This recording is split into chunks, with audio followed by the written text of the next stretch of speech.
Okay, good morning, everyone, and welcome to our event, Dinosaurs, Digging and Disease, Exploring the Ancient Heritage of Australia, a student mini-conference held especially for the Australian Heritage Festival. I firstly wish to acknowledge that we are all on traditional Aboriginal land and that the custodians of this land have an incredible connection to country. And without that connection and care, we likely wouldn't have many of the cultural, Indigenous and fossil sites that we are going to discuss today.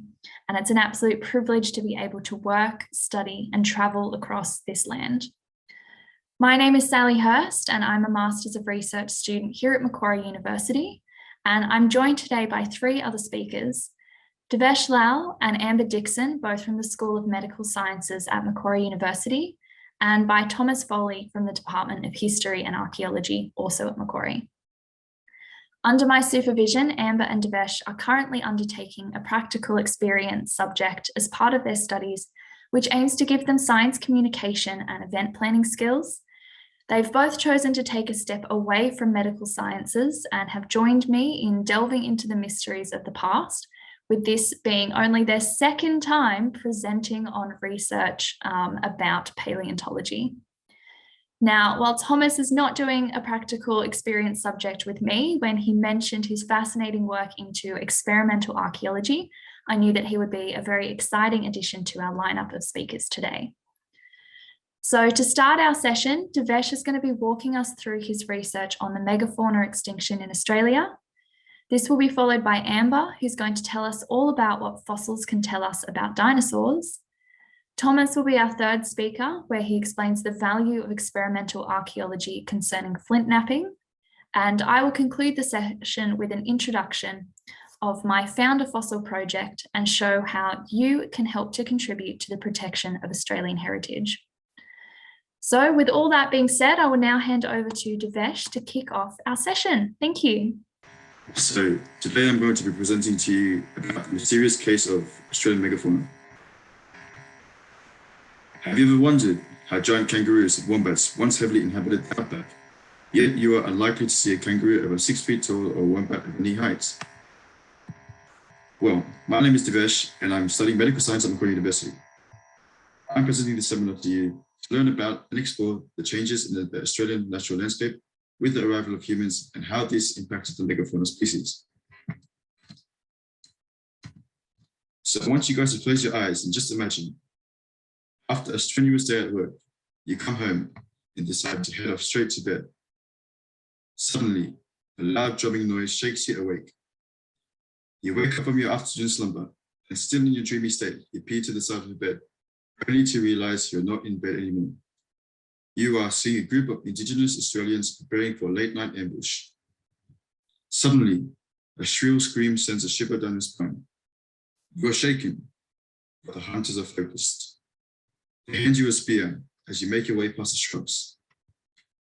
You decide to embark on the stream and follow them, being careful not to snap any twigs or make any noise. Through the shrubbery, you see something and lets out a shriek. Suddenly, a gigantic wombat storms at you and wallops you over the head.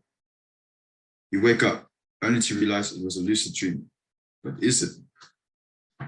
Frightening, right? A night hunt may be like this a couple thousand years ago. In prehistoric Australia, many ancestors of creatures you see today, such as the Diprotodon, otherwise known as the giant wombat, and many more, such as the Procoptodon, otherwise known as the giant kangaroo, existed. And yes, these creatures were enormous. Like here, you could see them in comparison with Cristiano Ronaldo, who stands at 6'2" and is absolutely dwarfed by these huge, amazing creatures. So yes, I would be very frightened too. So the time I just took you back to, So the time I just took you back to was the time that the woolly mammoths and the saber-toothed cats were roaming Europe, which was around 50,000 years ago. In Australia, humans and megafauna could have coexisted from anywhere between 17,000 to 46,500 years. During this time, Australia boasted some of the most unique animals ever known. Then, in an episode of mass extinction, they disappeared, just like the dinosaurs. I'm going to run through some examples of creatures that roamed the earth which stand together today. Okay, So first we have the giant short-faced kangaroo, which stood at 3 meters tall and weighed from 200 to 300 kilograms. Evidence suggests that the giant kangaroo existed 45,000 years ago and could have existed up to 18,000 years ago. It is very distinct to the modern-day kangaroo due to its facial features. The difference in facial features was a direct result of its diet and foraging behaviors, as they can be mainly described as browsers, which means they feed on leaves and fruits from trees, which was typical in the semi-arid environment that they lived in. Hence, their eyes were partly facing forward.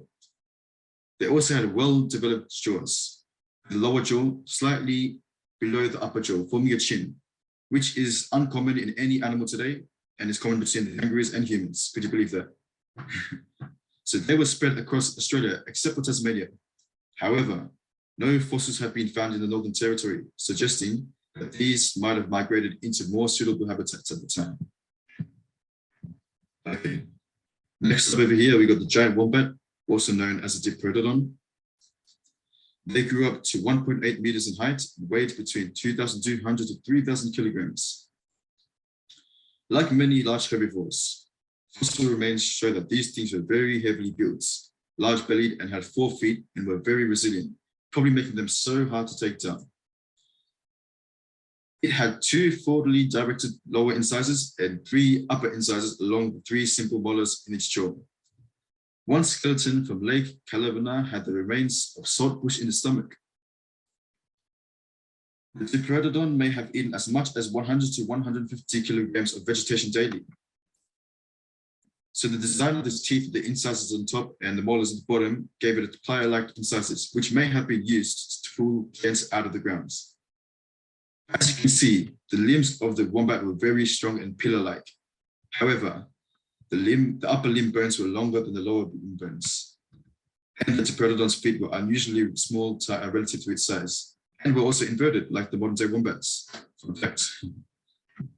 The downside of having such limbs was that it was traveling at a much slower speed compared to 4-legged mammals we see today, such as the elephants, hippopotamus, and rhinoceros, which can travel relatively fast. Although its large frame protected it, its slow speed made it a target from hunters. And its closest modern-day relative is the wombat. So yes, amazing, right? Next up, we have the giant echidna, also known as the Meroglossus hacketi. This is an extinct echidna species that inhabited Western Australia. In 1909, fossils of this giant echidna were unearthed at Mammoth Cave in Western Australia, which is a famous excavation site and has boasted many fossils. It is only known for a few bones though, and has been described to have a length of 1 meter and a weight of around 30 kilograms, which is roughly 7 times larger than the modern-day echidna. This makes it the largest monodrome to have ever existed. So yeah, another fun fact. This over here is the giant goanna, also known as the megalania. At full stretch, they had a length from 4 to 7 meters and weighed anywhere between 300 to 1,940 kilograms. They had a similar appearance to the Indonesian Komodo dragon and are thought to have the same ferocious predatory behavior. They thrived in a range of environments throughout Eastern Australia, including open forests, woods, and even grasslands. The giant goanna's teeth were sharp and recurved, with wrinkled, infolded enamel, and it was thought to consume huge animals such as snakes, reptiles, and birds.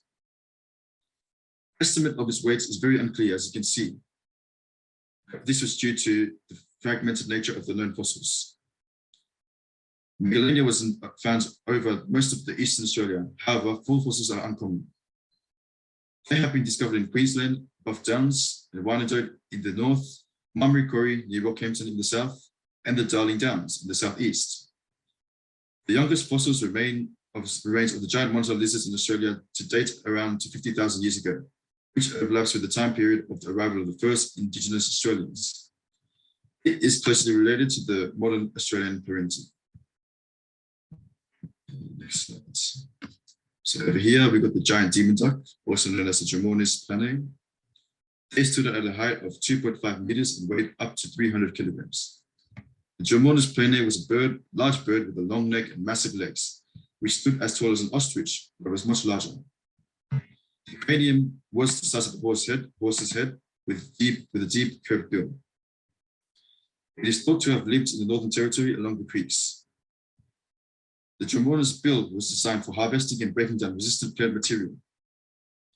Gizzard stones were also discovered in its stomach, which are employed by modern birds to aid in the grinding of plants.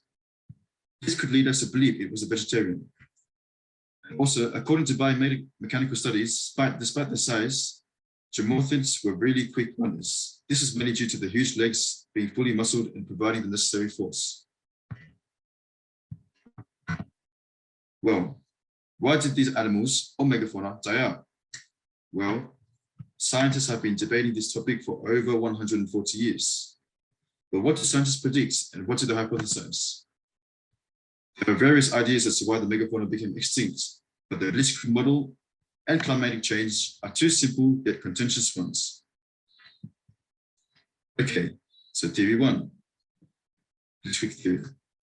Some scientists believe that the extinction of the megafauna in Australia was either caused by a blitzkrieg of human-induced extinction or through destruction of the ecosystem by humans.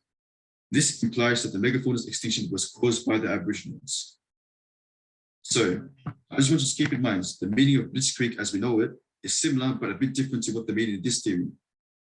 Blitzkrieg, historically, is a military term used to describe a surprise attack using rapid, overwhelming force concentration that may consist of armored and motorized mechanized infantry. So I guess you can already tell that this is very different to what we mean over here. In this context, the word blitzkrieg means human-induced extinction due to hunting. Okay, so this theory is based on the timing of the extinction of the megafauna occurring about the same period as the arrival of humans into Australia. These creatures were particularly vulnerable since they were the largest and slowest in the habitat. Humans hunted them to extinction because they were very easy targets. There is, however, data that contradicts this theory. It has been discovered that there was a considerable period of time between the appearance of the megafauna and the arrival of humans in Australia. Humans and megafauna existed for thousands of years before the megafauna became extinct, according to this evidence. Okay, the second theory is climate change. Dr. Judith Fields of the University of Sydney says, it can be argued that climate change might have driven vegetation change, periodic drought, and increased seasonality. The climate moves backwards and forwards. You might just need one more extended drought and bang, the megafauna are knocked off. As you guys can see over here, Australia's climate was not always as barren and arid as you see today. It was actually covered with a lot of water, and it used to fluctuate between this and this. And we predict that at one time, the period was too long, that a lot of animals died out. And yeah, that's the theory. Okay. So discoveries of bog fossils in Archaeology, Northern Territory, could bolster the notion that due to the result of climate change, megafauna became extinct. For the past 12 years, Dr. Peter Murray of the Museum of Central Australia and a group of researchers have been studying fossils in Archaeology, a rural area of the Northern Territory, and have just discovered a rare scientific find, a big group of thunderbirds, a family of Dromonis, which I talked about earlier. They are called Dinosaurs. They were large, standing at around 3 meters tall and weighing 500 kilograms, having the nickname the giant demons of doom. So why is this relative? Well, the grouping of the bird fossils and the other megafauna fossils at Archaeology, as we know, was very, very, very helpful in this theory. As we know, Australia was not as arid and barren as it is today. As seen in the map earlier, it was very tropical, with the weather being very bouncy between hot and rainy. We found there was possibly a watering hole in Archaeology. This relates to the theory of climate change, as many bones of giant birds were found nearby the watering hole.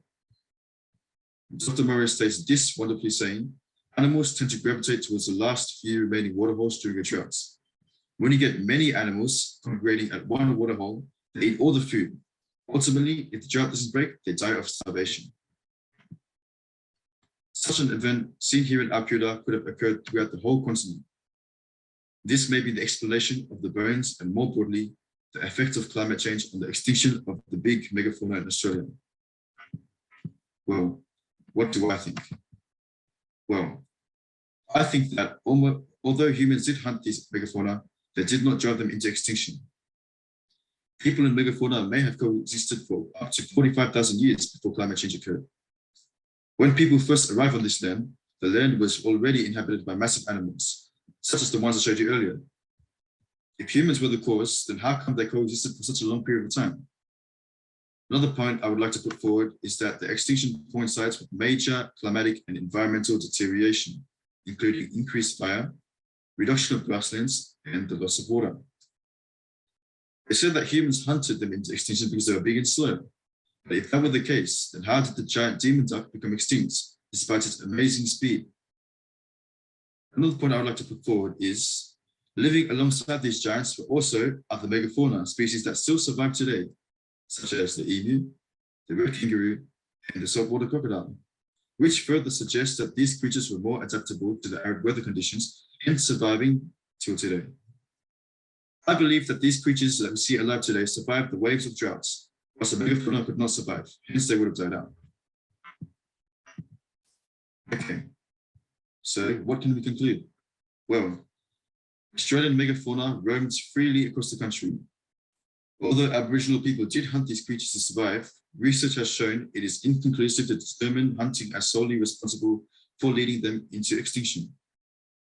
The Australian climate was also a large factor.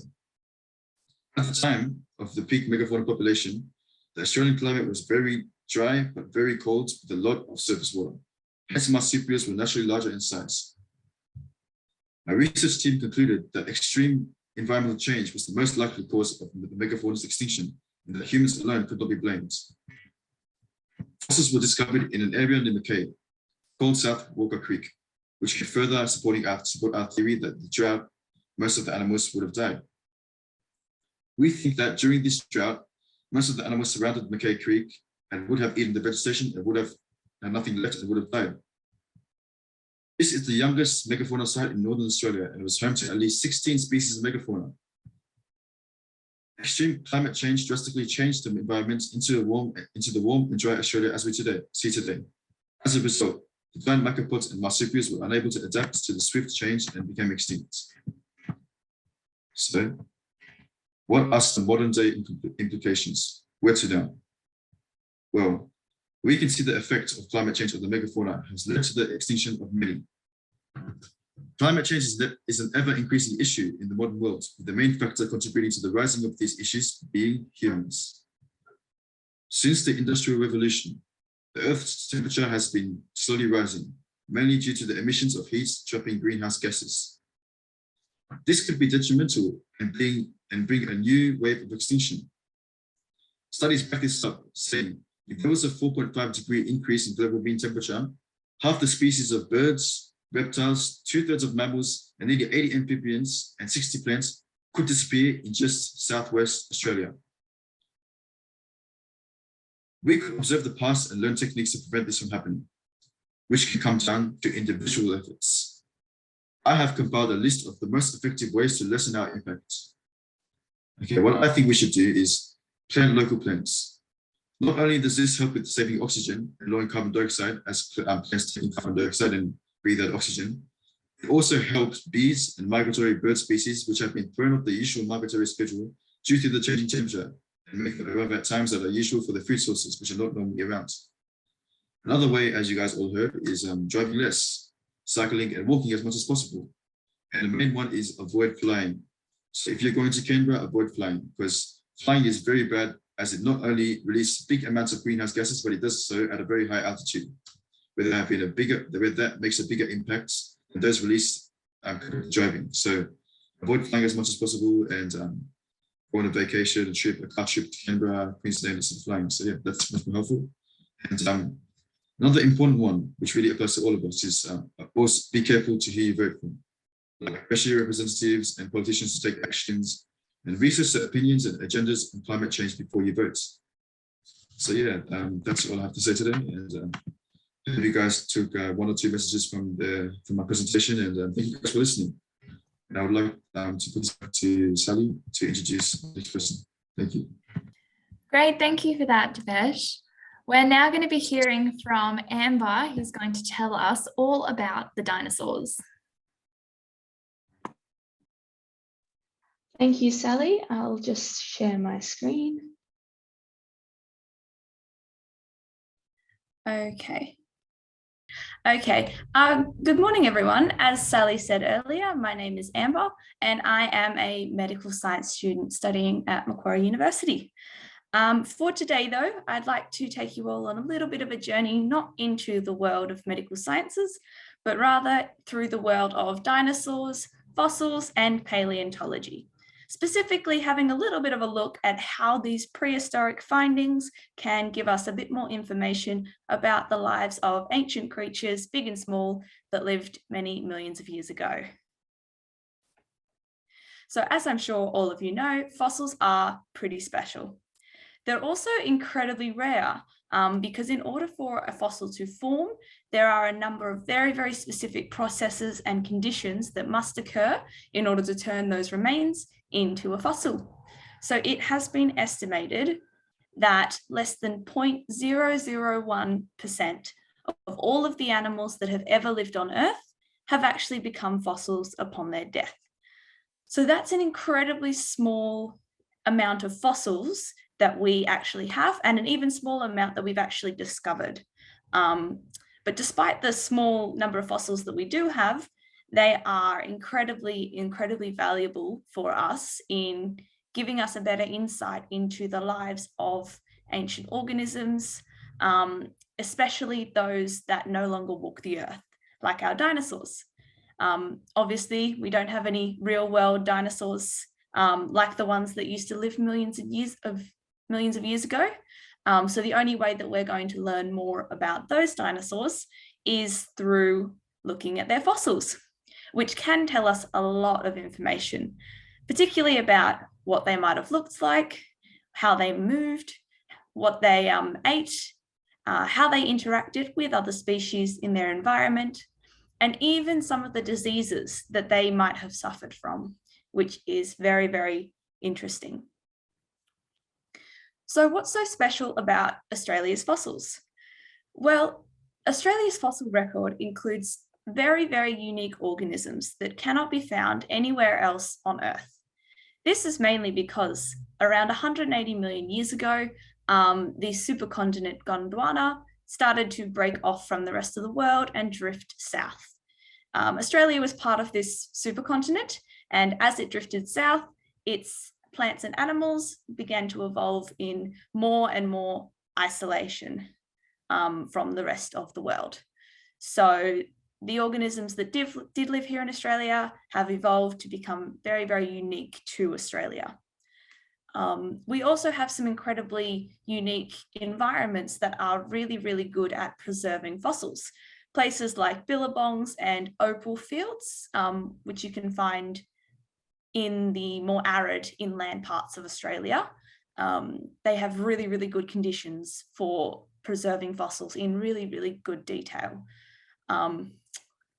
Australia also has a remarkably large amount of fossilized dinosaur tracks, particularly ones such as these that were found in Western Australia.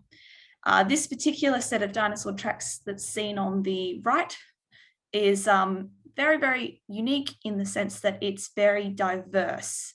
So from analysing these tracks, scientists have found at least 21 different types of tracks, indicating at least 21 different types of species walked through this area. Some of these were herbivores, some were carnivores, and we even have evidence of a stegosaurus having walked through here, which is the only evidence that we've ever found in Australia for a stegosaurus. And then on the left here, we also have an incredibly large footprint. This is the footprint of a sauropod, and it is the largest dino footprint that has ever been found in the world. So as you can see, this dinosaur was pretty massive. Its feet were the size of a grown human being, about 1.7 meters wide. So this dinosaur must have been incredibly tall. Australia also has what we call opalized fossils, and these can't be found anywhere else in the world. And these are formed when the mixture of silicon dioxide and water, which creates opals, seeps into the cracks and crevices left behind by a decomposing animal.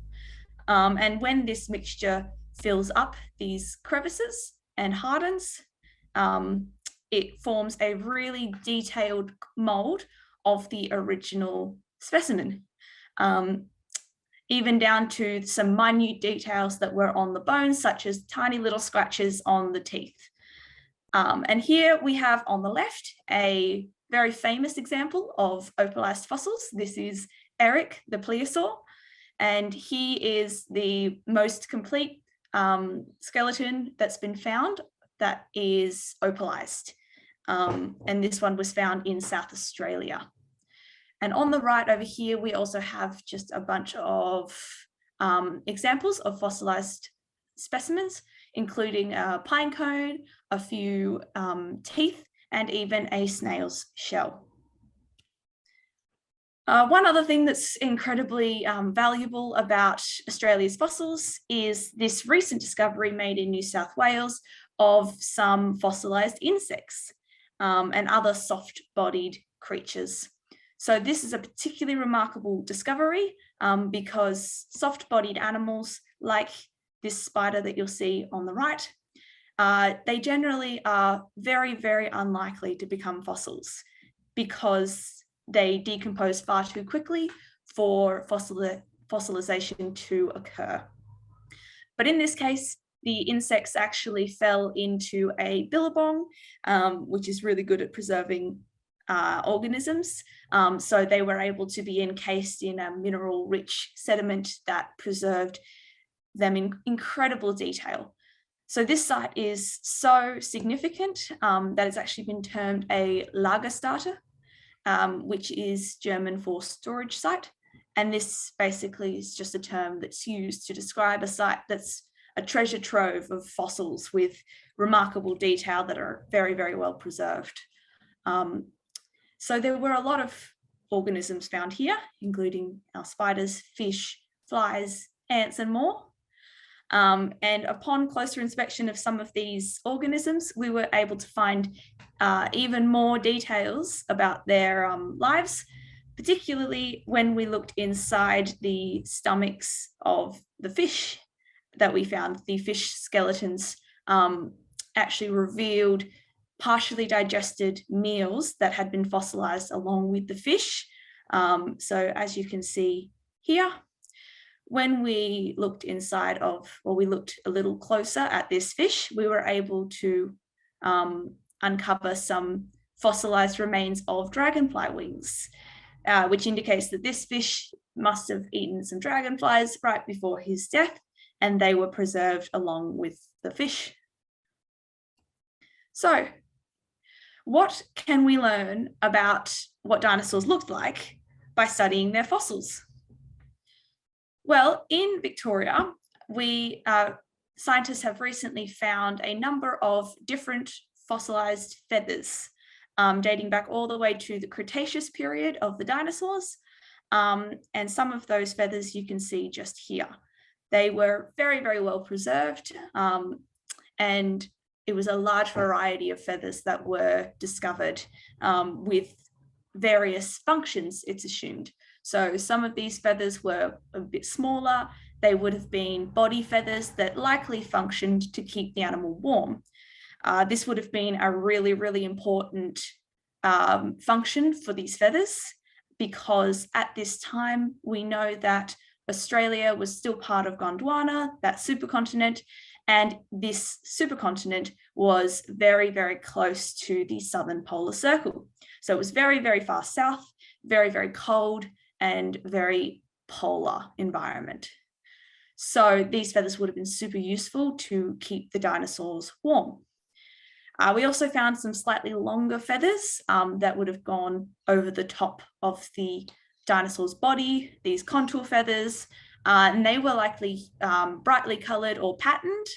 And the reason that we know this is because upon closer inspection of the feathers, scientists were able to find some melanosomes in these feathers.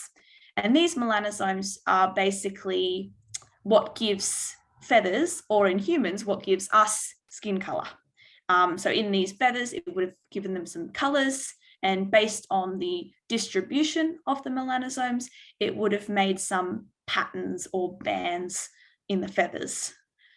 So specific distributions of melanosomes indicates darker plumage, so grey, black, dark feathers, and these would have been really, really useful for absorbing heat, which in a polar environment is a very, very good ability to have to absorb that heat. There is also some evidence that there were bird-like wing feathers, possibly used for rudimentary gliding around. And then many millions of years later, this is what probably evolved into the birds we know today. So scientists believe that these dinos in Victoria probably looked a little bit like this, with the nice coloured and patterned plumage that you can see right along the body. So what can we find out about what dinosaurs ate? Well, one of the main ways that we can find out about what they ate is by looking at their teeth. So in Lightning Ridge in New South Wales, our scientists found a number of opalized sauropod teeth of all different shapes and sizes, a couple of them looking like this. Very beautiful colors, very different shapes and sizes, and this indicates they probably came from different species of sauropod. This begs the question, how did multiple species of sauropods manage to coexist in the same environment within Australia? Because these animals were very, very large. They would have undoubtedly had to compete with each other for food to try and, keep themselves fed, which was a mammoth task in itself, given that they were so large. So how did they coexist? Well, we can actually find out a little bit about this by looking closely at the teeth and examining the microwear on these teeth. And this is just basically the scratches and markings and pits that form on the surface of the teeth over time as they're used to consume and grind up food. So some of these teeth had little scratches on them. They had more scratches, which tells us that the tooth was used to eat smoother leaves. It was used to strip smooth leaves off the trees and grind them up. These leaves would have been found higher up in the canopy.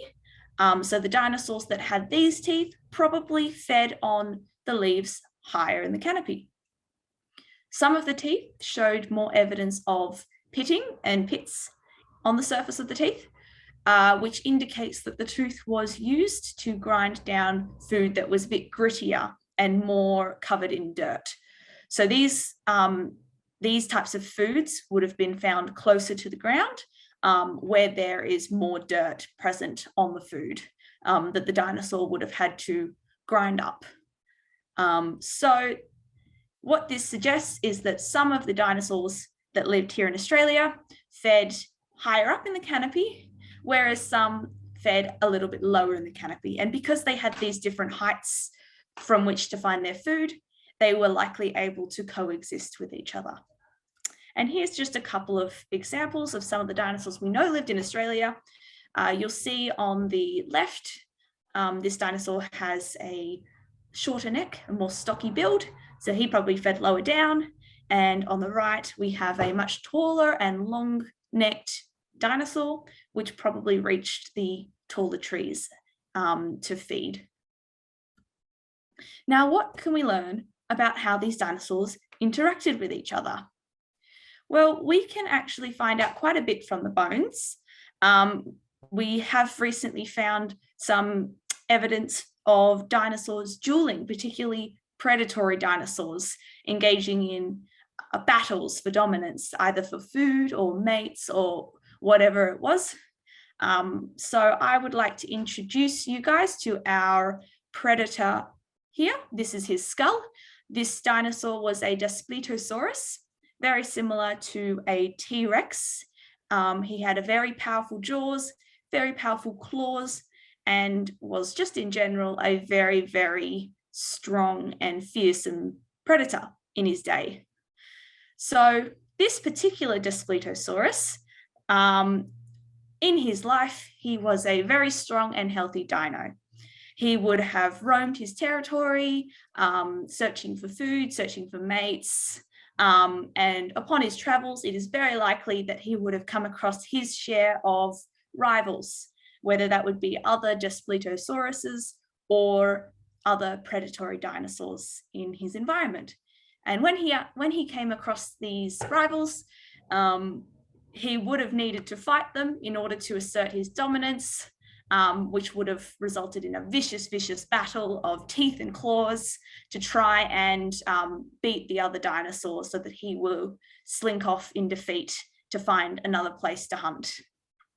So based on this dino's skull, we can say that he did win his fair share of fights. He has quite a number of bite and scratch marks on his skull that have managed to heal up quite nicely. So what this tells us is that our Daspletosaurus engaged in many battles, and he won quite a number of them and was able to heal nicely afterwards. Unfortunately, though, there is also evidence on this skull of some nasty puncture wounds and scratches that did not get any time to heal, which indicates that they probably happened shortly before or shortly after this dino's death. So unfortunately, somewhere along his travels, he did encounter a rival that was bigger and badder, and he did not walk away from this fight, unfortunately. So these cuts and scratches on the dino's skull that didn't heal are evidence of the fight that was with his final rival. So these scratches and scrapes, some of them can also be evidence of scavenging post the dinosaur's death by other carnivorous dinosaurs, which is also a possibility. So these kinds of scratches and scrapes that didn't heal were either shortly before or shortly after his death. Now, what did dinosaurs suffer from? What diseases did they get? Because just like any other animals, just like humans, dinosaurs did suffer from diseases back in the day. And this is a relatively new area of paleontology. It is known as paleopathology. And in this field, it involves the study of ancient diseases through fossils, which can help us to understand how diseases have evolved over time into the diseases that we know and study today. In recent years, this field has come along in leaps and bounds due to the advances in technology. So allowing us to look at bones and fossils in greater detail and even look within those bones without damaging them, which is very, very important for helping us to make more discoveries. Such as this discovery made very recently of an adolescent Diplodocus, which was found recently. And the vertebra of this dinosaur, which were uncovered, the neck bones, seemed to have some unusual bony protrusions on them. And upon closer examination, it was found that these protrusions were not made of regular bone. They were made of something a little bit different. The other thing that was discovered, the other clue as to what was going on here, is that these little protrusions off the neck vertebra were found in areas where the dinosaur would have had air sacs. Now, air sacs are basically just extensions of the lungs that you can find in modern day birds. What they do is they increase the surface area of the lungs for gas exchange, which means that the dinosaur can get oxygen into its bloodstream a lot quicker and a lot more effectively. So these bony protrusions likely formed in response to an infection. So some sort of bug that entered the dino's respiratory system and began to spread. But these protrusions were part of an inflammatory response aimed at stopping this intruding bug by either killing it or, in this case, compartmentalizing it and sealing it off from the rest of the body so that it can't spread any further. And that's likely what these protrusions were doing. So it's believed that this was caused by a fungus which we've got here. This is Aspergillus, and Aspergillus is a fungus that is still present today. It can cause respiratory symptoms in humans if it gets into our respiratory system, and it can cause these same symptoms, these pneumonia-like symptoms in dinosaurs. So this dinosaur, nicknamed Dolly, likely would have had some symptoms like fever, coughing, difficulty breathing, and weight loss. So somewhere towards the end of his life, this dinosaur probably had a bit of a nasty cough, which is very, very interesting to think of a massive dinosaur such as this dinosaur here, suffering from a case of coughing. We also have one example here of an infection in a sauropod, another sauropod.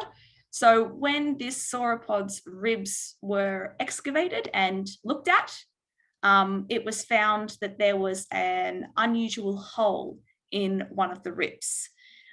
It's assumed that this was probably a puncture wound by a tooth or a claw that occurred when the dinosaur was engaged in a fight, probably with a predator.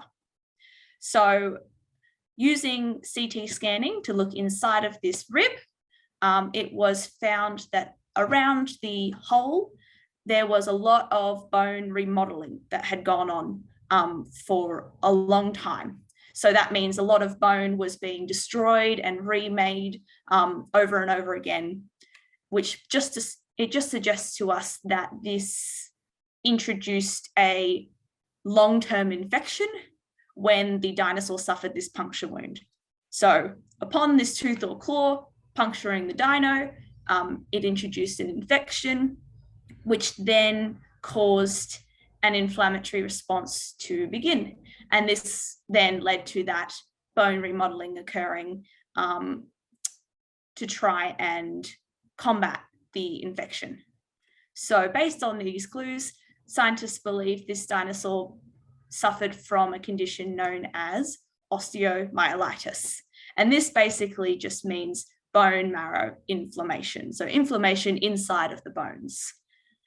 This condition causes abscesses in the bone, similar to the way that it does with humans. This condition is mainly common within young children, and it causes these painful pockets of pus known as abscesses. And you can see an example of that just here. So the light parts of the bone indicate areas where the bone marrow is filled with nasty pockets of pus, which we call abscesses. And this pus accumulates due to a bacterial infection. So this dino would have suffered from some symptoms like fever, pain and discomfort, fatigue, nausea, and difficulty moving. So these discoveries only really scratch the surface of what is out there.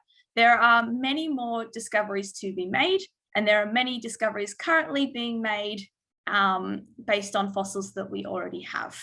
So this field is constantly expanding. We are constantly learning more about the dinos and how they lived many millions of years ago, and particularly the ones that live right here in Australia. So I will throw it back to Sally then, and thank you very much. Great, thanks so much, Amber. That was fascinating. I love that dinosaurs could have colds just like we can. And for our third speaker, I'm now going to pass over to Tom to tell us all about his work in experimental archaeology. Absolutely. I'll just share my screen now. All right. Thank you all for listening. Finding the spearhead in the stone, reconstructing and testing a Central Desert style Indigenous slip napping kit. Now, before I start, I would just first like to acknowledge the First Nations people who cultures and customs have nurtured and continue to nurture the land on which we preside on currently. I pay my respects to the elders past, present, and emerging. So a little about me before we get into it, just some of my qualifications around this sort of research. So I've been a survival and earth skills instructor since I was in my teens. I've presented in a number of conferences and a lecture on experimental archaeology before, third-year archaeology student, And I specialize in prehistory and the skills and techniques that our predecessors used in order to kind of survive and thrive. I've traveled around the world, or I've been lucky enough to travel around the world to learn about experimental archaeology from a number of people. And I actually leave very early tomorrow morning to fly to Africa, fly to Tanzania and study with the native people there. So I'm very tired. So the key concepts before we get started are, one, flint knapping. Obviously, I imagine many people probably haven't heard the term before. Essentially, all it means is the breaking of conchoidal stones in order to reduce them down into different forms or stone tools. It's actually just French for to hit and then flint. So that's all it really means, is to hit a rock really hard. And then experimental archaeology. So experimental archaeology is it's a field of study where we attempt to test hypotheses by recreating the material culture and the activities that we find in the archaeological record, and then also cross-referencing that with things like ethnography, etc., in order to gain a better understanding of whichever culture we're studying. So, great, thanks so much, Amber. That was fascinating. I love that. So it's all based, or all of this is based on, first of all, the archaeological record, but a lot of it is drawn from ethnographic fieldwork from kind of the first half of the 20th century.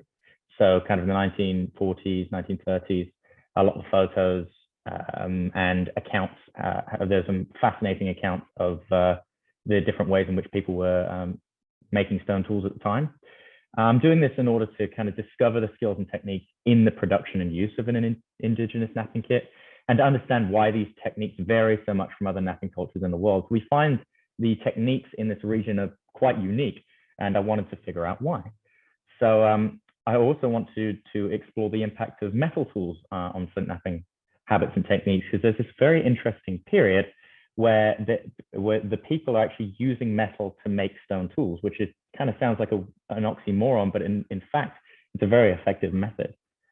So the toolkit that I used to recreate this knapping kit. So throughout the course of the experiment, I produced tools as needed. So using the tools that I had already made to make new tools. And so as my knapping kit developed, so did my lithic toolkit. And this is kind of the basis of experimental archaeology, as it kind of begins to reveal all the other elements of the process around kind of one item or one small collection of items. So stage one of actually building the knapping kit. So the first tool that we find is the hammerstone.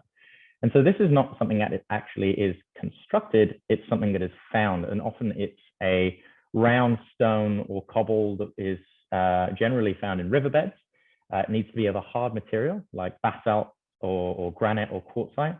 And what we find is that these stones, we need multiple stones, so varying weights, varying sizes, etc. For example, I have two here, and you can see they're very different sizes. And depending on the task that I'm performing with them, whether say if I want to strike a large flake off of a piece of stone, I would use a large hammerstone. If I wanted to strike a small one, I'd use a small one. But yes, the hammerstone is the basis of our toolkit, and this is what I use to produce all the different tools necessary for the next stage in the process. And that brings us to pressure flakers. Now, these are really interesting and where we see a lot of the variation from other cultures and other knapping cultures around the world. So pressure flakers in Australia were generally made from bone, hardwood, and then after European contact, soft metals like fencing wire, horseshoe nails. And we even find use-wear evidence to suggest that boomerangs were also used to retouch tools, which is really interesting, and I've been messing around with that. So the way a pressure flaker is used is by applying inward and downward pressure onto the edge of a stone artifact to create a small and accurate flake removal. So the most favored pressure flakers were generally of kangaroo bone, usually the ulnars or the fibulas. And then the timber flakers were generally kind of 1 to 2 foot in length and 1 inch in diameter. I've got a timber pressure flaker here made out of rosewood. This is the one that was produced in the experiment. And then I've also got the fibula bone here, sharpened to a fine point, and the ulnar as well. If I have more time, I go into the intricacies of each one. However, we don't. But what's really interesting when we look at these pressure flakers is that they're used in a strange way, often or not strange way, in a different way. What we find is generally in other cultures, pressure flakers are used like this. The stone is held in the hand and it's pushed inwards. However, in this example, we find that pressure flakers are held like this. And the artifact is placed on an anvil, and then it is flaked down with that motion of the wrist. And so I wanted to know why they were doing this, and we'll get into that further along. But that brings us to the anvil. So this, as I just mentioned, is an interesting element of the napping here, because most napping is done freehand. The artifact is just held in the hand and struck. What's interesting about all the photos is they show that people were placing the artifacts on a cushion, generally of paper bark or stringy bark, and then placing the stone artifact on the anvil and flaking it while it's on the anvil. And so I couldn't quite figure out why. And what I began to realize was these bone tools especially are quite brittle. They're quite weak. Most tools in other napping cultures are made from antler, and antler is far more, it's a lot tougher, but it's also a lot springier. It's less likely to flake and break.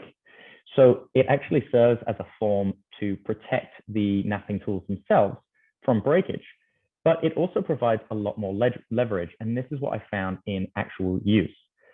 So here we have the full toolkit that I created with this napping kit. So as you can see, I've got a number of horse hoof cores, blades, there's a couple of spearheads in there, scrapers, all sorts. And these tools essentially could then be used to create any other element of the indigenous material culture. This is kind of the baseline. Everything in this region was created using these sorts of tools. So boomerangs, spear throwers, coolamans, skin cloaks, kind of, you name it, these were the tools that were being used. It's the basis of this material culture. But the brittle nature of the bone does necessitate this anvil and cushion. But what I also found is when you have that supporting platform, the instance of breaking your stone artifact is much, much lower. And you actually get more leverage with this motion and the anvil. You can drive far longer and far more precise flakes. So it's very conducive to the construction of things like fine spearheads. So yes, it's out of necessity, but it also proves to be a very useful and practical technique that just allows more leverage where you get the full motion of the wrist, opposed to kind of that short pushing down and inwards. So actually, in my opinion, having tried many different napping techniques, it's actually one of the best. So what I also discovered was the advantage in progressing through napping tools. You don't just use one napping tool through the entire process. So to begin with, I would use a hammer stone to reduce my stone artifact down. Then I would move to the timber pressure flaker, which is very good because it grips the edge of the stone very, very nicely. And then finally, for the light and delicate elements of the job, say, for example, if I was putting the serrations on a spearhead, use very fine pointed pressure flakers like this. And so my results from this little experiment were, first of all, successfully reconstructing a central desert style napping kit that worked, thankfully. And I discovered a number of potential answers for why the techniques in this region is so different. And I think a lot of the research is quite derogatory in its comparison, where they say, oh, they had to adapt to worse materials. But I think that's a very Eurocentric kind of angle to take it from. These were actually techniques that worked very well, and the materials were used to great effect. So I don't think we should approach this as if they were doing something with less. In fact, this is a very effective napping technique, and it really goes to show the intelligence and the sophistication of this technology. And overall, it provided a deeper understanding of how and why napping tools are manufactured and used, and the tools necessary to create them, which is the true value of experimental archaeology. Now, when I take this pressure flaker, for example, or if I found something like this in the archaeological record, I wouldn't just see this. I would see the stone tools that we used to create it, the sandstone that it was ground down on, then the tools that it was used to produce. This doesn't just represent one thing, it actually represents a whole toolkit within itself. So this is what I call the unseen elements. It's not just the artifact, but the materials and activities that went into its construction and use. And I really think you have to experience the production and use of these tools before you can properly understand them. I like to use the analogy, would you let a plumber who had studied plumbing all his life, but never actually done it, fix your sink? I don't think so. It's the exact same process. with these sorts of tools? How can you truly say you understand something if you've never actually used it or created it? And it gives us the how and why. It gives us the cognitive thought behind the choices that are being made in the archaeological record. For example, the angle at which this has been ground to. This bone is thin here and thicker here. So I've ground it to the thicker point so that it's stronger. It's little things like that that allow us to see through the eyes of the people that we're studying. And that is the true value of experimental archaeology. When you're doing these things in the right setting, you can always almost begin to imagine that you've gone back in time, and that if you looked up, you might be surrounded by the people that you're studying. So that's that. I hope it's been interesting and eye-opening introduction to experimental archaeology. Thank you very much.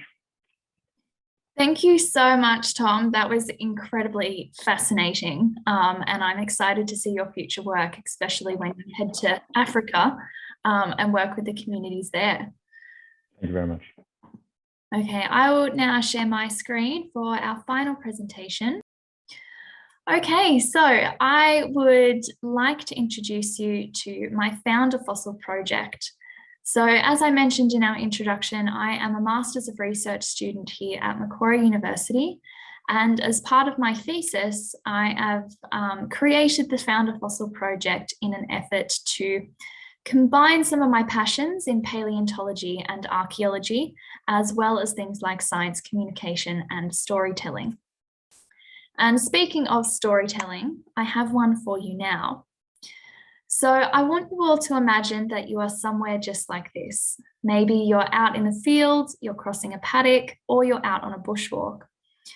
Now, as you're walking, you've tripped over something. And as you turn around to have a look at what it was, your first thought is that this is the bone of a bloody big cow. Now, upon closer inspection, you discover that it's not the bone of a cow, but it's something much more special. It is the bone of a dinosaur. Now, while you may laugh at this story, this is exactly how our Australian dinosaurs, Martabarosaurus, Wintenotitan, and Australotitan, amongst many others, were actually discovered. Fossils and Indigenous artefacts are not always found by scientists. More often, they are found by farmers, miners, bushwalkers, and beyond. Now, if it was you who had discovered a dinosaur bone or an Indigenous artefact, what would you actually do with it? Who might you tell about your discovery? Would you tell colleagues at your university or school? Would you have it on display at your house, bring it out for dinner parties to show your friends? Would you just throw it in your cupboard, not bother telling or showing anyone at all? Now, unfortunately, we actually have no idea what the Australian community would do if they discovered something, because no one has ever asked them before. And so the glaring question is the heritage material that we have in Australia actually being protected or preserved? The legislation surrounding fossils and Indigenous artefacts, among many other heritage items in Australia, are covered by the Protection of Movable Cultural Heritage Act of 1986. Now, while this legislation does regulate the import and export of these heritage items in and out of the country, doesn't really mention anything about how you can handle them once you actually discover them or what you can do within the country. So it's actually a decidedly unhelpful piece of legislation. And speaking of decidedly unhelpful pieces of legislation, specifically in New South Wales, we have the National Parks and Wildlife Act. Now, for Indigenous artefacts, this act is currently being reviewed, and the hope is that a new Aboriginal Cultural Heritage Bill will be gazetted soon, but we don't really have a status update on how that's going just yet. But under this act, as with many others around all of the states of Australia, it is a legal requirement to report any Indigenous artefacts or sites that you may find. This reporting process is governed by Heritage New South Wales in this state, but it's a little bit trickier than it sounds. Upon trying to find this information of who you can contact and where you can get information, I ended up calling the Heritage New South Wales General Inquiries line to see what someone should do if they have discovered an artefact on their property. Now, the answering phone call was very much, "That's a really good question. I'll get back to you. And then no one really got back to me. Now, after trudging through pretty much every single webpage on the Heritage New South Wales website, I eventually found a little sidebar which had the correct contact details of one person who knew exactly what to do, and they were extremely helpful. But if you were a farmer or a bushwalker trying to find this information, I would not be surprised at all if you gave up looking for it, because it took me hours to find it, and I generally knew what words to look for. Now, for fossils, unfortunately, it's not much of a better situation. While it is illegal to remove or damage a fossil that's been discovered in a national park or reserve, if it's on Crown land, so something like a public beach, or on your own private property, it's free game. There is no legal requirement to report it, even if it is a brand new dinosaur species. And so for both archaeology and paleontology, we often rely entirely on the goodwill of the community. Much of the research that we do wouldn't be able to have been done without them. And so we want to include them more in these conversations about heritage conservation. Unfortunately, in the past, they have often been neglected to be included as stakeholders in these conversations, but hopefully the Found a Fossil project will change that. So my project has three main aims. The first is to find out what Australians think about the discovery and protection of fossils and Indigenous artefacts, and then to use the data that I collect to outline these problems and provide solutions to state heritage departments for the better communication of this legislation. And the third aim is to create an accessible resource for all of this information for every state in Australia. So going towards completing that first aim of finding out what Australians think, I've released an Australia-wide survey that is open to every single person over the age of 10. It takes about 6 to 9 minutes to complete, and it's completely anonymous as well. So it does have quite a few different sections, including one on demographics, fossil finds, Indigenous artefact finds, heritage laws, and science communication.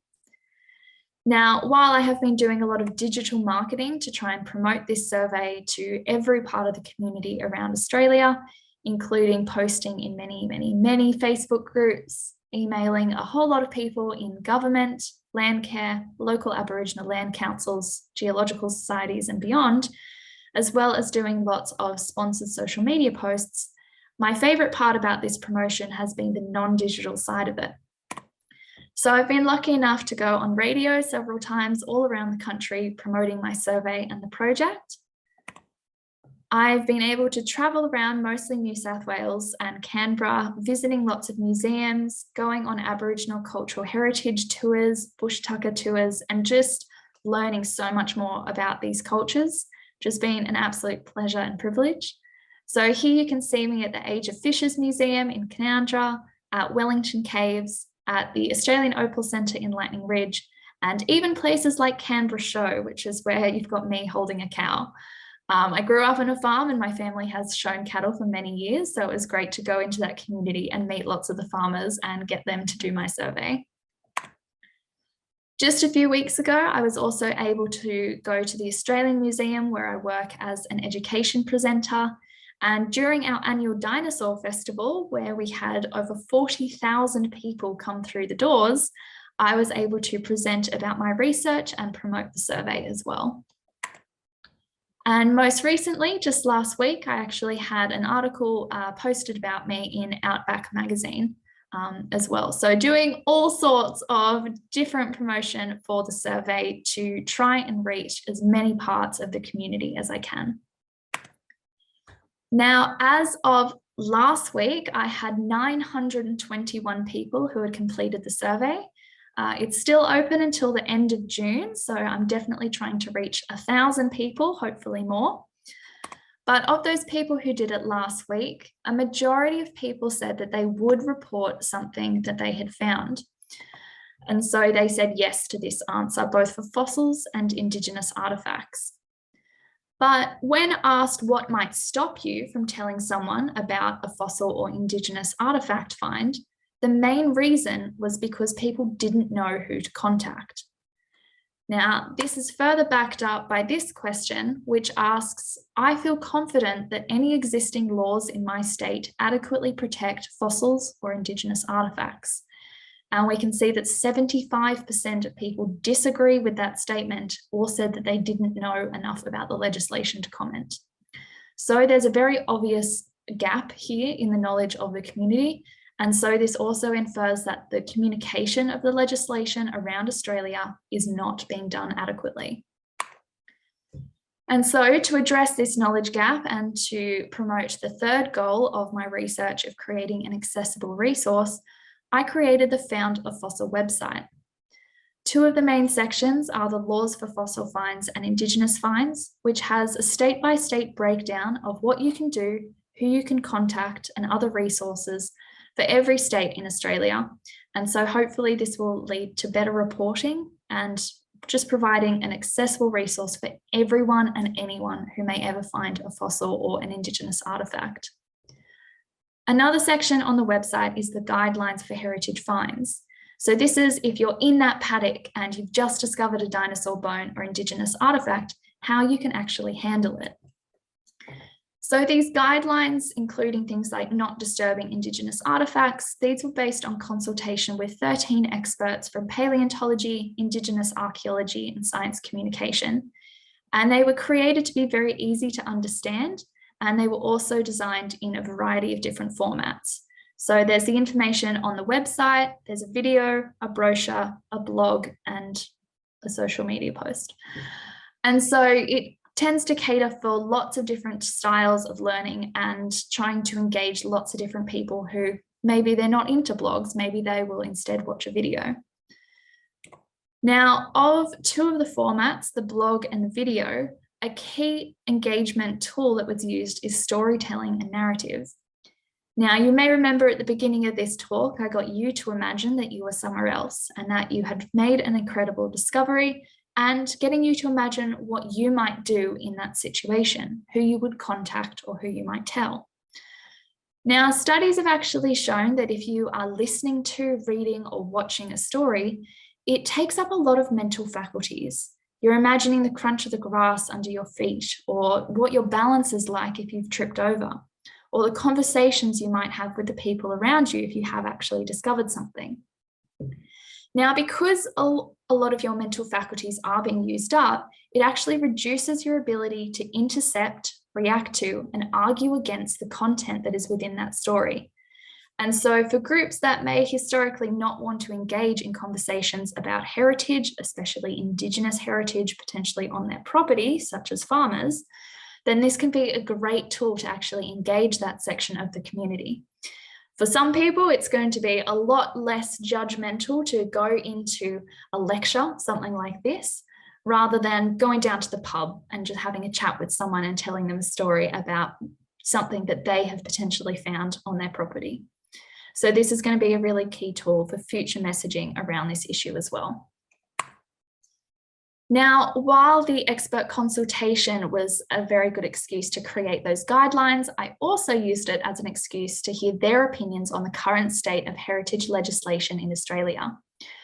And it was generally agreed that it's inadequate, that the problem is not so much with the legislation, but its implementation and regulation, that the onus is on the public to interpret the legislation for themselves, and that no attention has been given to communicating this information to the general public. And this was definitely an incentive to create the Found a Fossil website. I also asked these experts what the benefits of preserving fossils and Indigenous artefacts were. One person said that it is of interest to every Australian to understand what has gone before. Another said that we are likely to be better people when we understand and consider the past. And my favourite, that each fossil and artefact is unique and potentially significant, and often the smallest fragment can be revolutionary. And speaking of potentially revolutionary research, the hopeful outcomes of my own research is that this data can be used to hold state government departments accountable for their poor communication of heritage legislation and information, that this will increase community awareness of their part as stewards for heritage material, and this will then lead to the greater protection and appreciation of Australian heritage. In Australia, the materials that we have, we are incredibly privileged to have them here. It would be a very sad world without the rich Indigenous cultures, stories, and objects that we have in this country. And it would be a crying shame if the next fascinating dinosaur species was lost to us just because someone didn't know who to call. Fossils and Indigenous artefacts can help to tell us the history of life on Earth, and that very much seems like a history worth protecting. And if you were interested in doing the survey, there is a few options for you to do it, but the easiest one is going to be to jump onto the Found a Fossil website or following us on social media. Thank you very much.